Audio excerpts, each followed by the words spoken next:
Welcome back to be happy படி channel viewers அனைவருக்கும் வணக்கம். இன்றைக்கி நம்ம பார்க்க போகிறது ரொம்பவே ஒரு இன்ட்ரெஸ்டிங்கான டிஷ் அடை. அடை அவியல் அப்படின்னாலே எல்லாருக்குமே ரொம்ப தெரிஞ்ச ஒரு விஷயம், சூப்பரான ஒரு காம்பினேஷன்னு. அந்த அடை மாவு எப்படி செய்கிறது, எப்படி ஊற வைக்கிறது, எப்படி அரைக்கிறது, எந்த கன்சிஸ்டன்சியில் எடுக்கணும், அதில் என்னென்ன இன்க்ரீடியன்ஸ் சேர்க்கணும், என்ன சேர்த்தா நல்லாயிருக்கும் அப்படிங்கிறதெல்லாம் டீட்டெயில்டாக நான் இந்த வீடியோவில் கொடுத்துருக்கேன் உங்களுக்கு. இது பிகினர்ஸ் குக்கிங்கில் பிகினிங்காக இருக்கிறவங்க எல்லாருக்குமே ரொம்பவே ஒரு யூஸ்ஃபுல்லான வீடியோவாக இருக்கும்னு நம்புகிறேன் நான். இப்போ நம்ம வீடியோக்குள்ளே போகலாமா?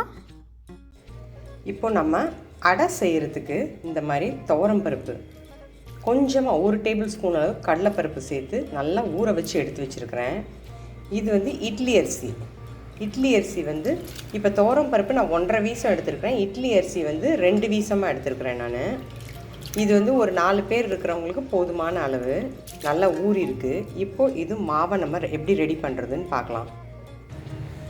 பாருங்கள், ஃபஸ்ட்டு இப்போ நான் இந்த வரமிளகா, சோம்பு, மஞ்சள் தூள், பெருங்காயம் இது 1.5 வீசம் எடுத்துருக்கிறதுக்கு தேவையான அளவு நான் எடுத்துருக்கிறேன். உங்களுக்கு எவ்வளோ மெஷர்மெண்ட் தேவையோ காரத்துக்கு தகுந்த மாதிரி நீங்கள் மிளகா போட்டுக்கோங்க. இப்போ நான் இதை கிரைண்டரில் தான் அரைக்க போகிறேன். ஃபஸ்ட்டு கிரைண்டரில் இதை போட்டு ஒரு சுற்றி நல்லா மையானதுக்கப்புறமே அரிசியை போட்டு நைஸாக அரைச்சிட்டு ஓரளவுக்கு அரைச்சதுக்கப்புறம் லாஸ்ட்டாக பருப்பை போட்டு ஒரு சுற்றி எடுக்க வேண்டியது தான். பாருங்கள், இப்போ நான் கிரைண்டரில் இது எல்லாத்தையும் போட்டுக்கிறேன். வரமிளகா, சோம்பு, மஞ்சத்தூள், பெருங்காயம் எல்லாத்தையும் போட்டு ஃபஸ்ட்டு தண்ணி ஊற்றாமல் இதை நல்லா அரைச்சிக்கலாம். கொஞ்சமாக தண்ணி சேர்த்துட்டேன். இந்த மிளகாலாம் நல்லா மசிக்கிட்டோம்.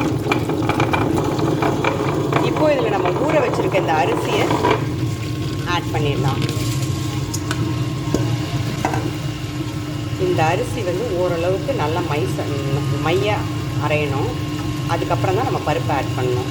தேவையான அளவு உப்பு ஆட் பண்ணிடலாம். பாருங்கள், இதுக்கு தேவையான அளவு உப்பு இதில் நான் சேர்த்துட்டேன். நல்லா ஒரு 5 மினிட்ஸ் ஓடினாலே இந்த அரிசி நல்லா நைஸாக மசிஞ்சிடும். ஒரு 5 மினிட்ஸ் கழித்து பார்க்கலாம்.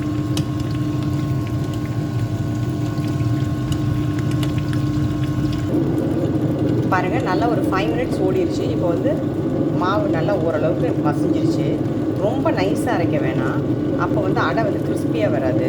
இப்போது இந்த துவரம் பருப்பை நான் தண்ணியெல்லாம் வடிச்சுட்டு போட்டு வச்சுருக்கிறேன். இதை இதில் ஆட் பண்ணிக்கலாம். இது பக்கத்தில் இருந்து ஒரு 2 மினிட்ஸில் அது கொஞ்சம் நல்லா அரைப்பட்டோன்னே எடுத்துடலாம். நம்ம ஒரு 2 மினிட்ஸ் ஓடட்டும், அப்புறம் பார்க்கலாம். பாருங்கள், 2 மினிட்ஸ் ஆகிடுச்சு. இந்த மாதிரி 1-2 அரைப்பட்டிருந்தால் போதும். இப்போ இது கரெக்டான ஸ்டேஜு. இப்போ நம்ம கிரைண்டரை ஆஃப் பண்ணி இந்த மாவை ஒரு கண்டெய்னரில் மாற்றிக்கலாம். மாற்றிட்டு நான் உங்களுக்கு காட்டுறேன்.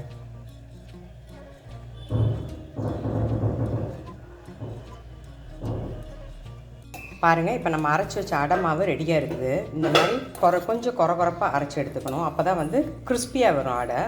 இப்போ அடை மாவில் நம்ம சேர்க்க வேண்டிய இன்க்ரீடியன்ட்ஸ் பார்த்துக்கலாம். அடை மாவுனாலே எப்போவுமே முருங்கைக்கீரை இல்லைனா வெங்காயத்தாள் போட்டால் தான் நல்லா சுவையாக இருக்கும். இது எங்கள் வீட்டில் காய்ச்சின முருங்கைக்கீரை. பாருங்கள், நல்லா ஃப்ரெஷ்ஷாக இருக்குது. இந்த மாதிரி ஃப்ரெஷ்ஷான முருங்கைக்கீரை எடுத்துக்கோங்க, இல்லைன்னா வெங்காயத்தாள் எடுத்துக்கலாம். இப்போ கொஞ்சமாக சின்ன வெங்காயம், நல்லா சின்ன வெங்காயம் கொஞ்சம் ஒரு கைப்பிடி அளவு எடுத்து நல்லா சாப் பண்ணி எடுத்து வச்சுருக்கேன். கொத்தமல்லி இலை சாப் பண்ணி வச்சுருக்கேன். தேங்காய் சின்ன சின்ன பல்லாக போட்டு வச்சுருக்கேன். இது எலசான காயாக இருந்தால் ரொம்ப டேஸ்ட்டாக இருக்கும். இப்போ நான் நார்மலான காய் தான் சாப் பண்ணி வச்சுருக்கிறேன். எலசான காயாக இருந்தால் அதை போட்டு நல்லா சாப் பண்ணி இதில் எல்லாத்தையும் சேர்த்து மிக்ஸ் பண்ணிடலாம்.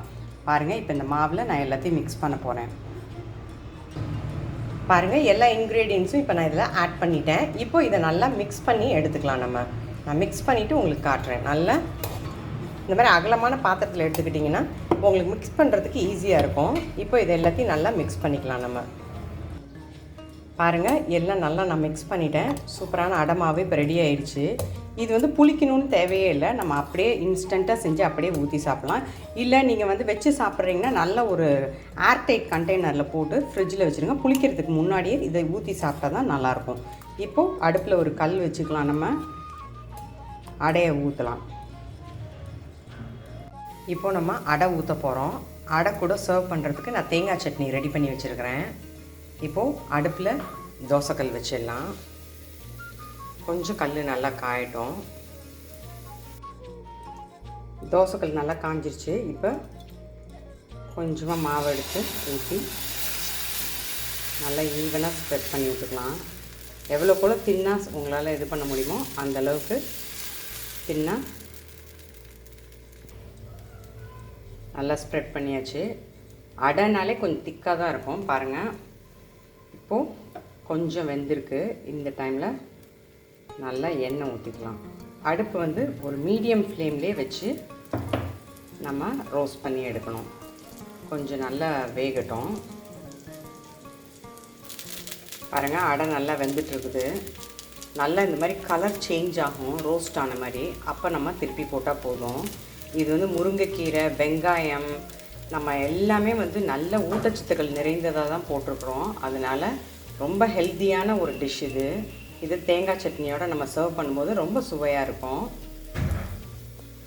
நல்லா வெந்துருச்சு. இப்போ கலர் நல்லா சேஞ்ச் ஆகிருக்கு பாருங்கள். இப்போ நம்ம இதை திருப்பி போட்டுக்கலாம்.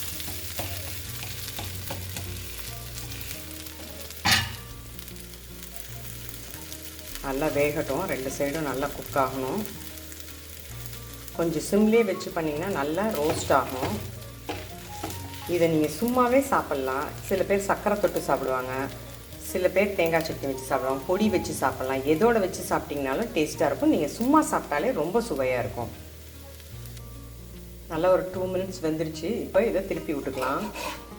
பாருங்கள், நல்லா ரோஸ்ட் ஆகிருக்கு. 2 பக்கமும் ஈவனாக ரோஸ்ட் ஆகிருக்கு. இப்போ இதை ஒரு சர்விங் பிளேட்டுக்கு நம்ம மாற்றிடலாம். பாருங்கள், சூப்பர் சுவையான அடை ரெடி ஆயிடுச்சு. பாருங்கள், அடை வித் தேங்காய் சட்னி இப்போ சர்வ் பண்ணுறதுக்கு ரெடியாக இருக்குது. அடை வித் அவியலும் ரொம்ப சூப்பரான ஒரு காம்பினேஷனாக இருக்கும். ரொம்ப ஈஸியான டிஷ், அதே சமயத்தில் ஒரு யூனிக்கான ஒரு டேஸ்ட்டில் இருக்கும். இதை கண்டிப்பாக நீங்களும் ட்ரை பண்ணி பாருங்கள். உங்களோட வேல்யூபிள் ஃபீட்பேக்கை எனக்கு தாங்க. தேங்க்யூ. தேங்க்ஸ் ஃபார் வாட்சிங்.